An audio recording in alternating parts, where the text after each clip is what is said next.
Okay, so cloning successful SEO campaigns can help you tremendously because think about it, you have to start from scratch. You have to think about like the whole thing, and it can be overwhelming, of course, because SEO is super complex.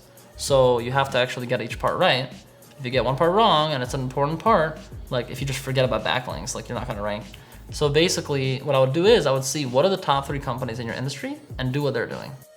Competitor analysis, like figuring out what the biggest businesses in your industry are doing and like taking ideas from it, but not fully. You have to be unique because you're not gonna get rewarded for duplicate content. And in fact, Google's not even gonna rank you at all. So actually you need to think of your own ideas, but use the strategy and the conceptual kind of like idea creation process. You need to, in that cool phase, you know that phase when you're like super creative and you're like, I'm not building it yet, but I am thinking about building it. In that phase is when you think of genius ideas for SEO. You should have that phase. You should figure out how do you get in that zone. And again, most SEOs don't talk about this. Most online marketers that you know of, even the great ones, you know, the names, the biggest SEOs in the industry, they are not going to tell you the mindset that you should have. They're really gonna tell you just how to do it. So I want to teach you about the mindset. You should think about what is a business. A business is a service or product that's delivered to the customer. A customer wants to pay for it. In America and in most societies, we use that as payment, right? Money, cash, dineros, right? Everything is great with money.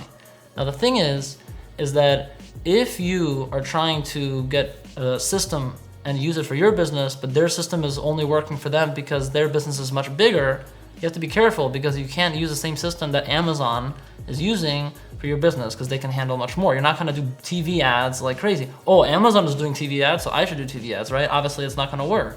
So what you should do instead is think about the strategy for what they're doing for their size of the business, and then for your size, do something that's more realistic.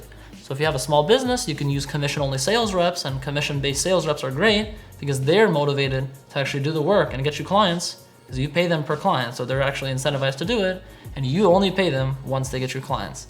So I recommend that for your business, you use competitor analysis, apply that same mindset, and even though you can see that your biggest competitor does that, but don't just blindly do it just because they do it, you have to actually see like what's realistic for your business to achieve the same result.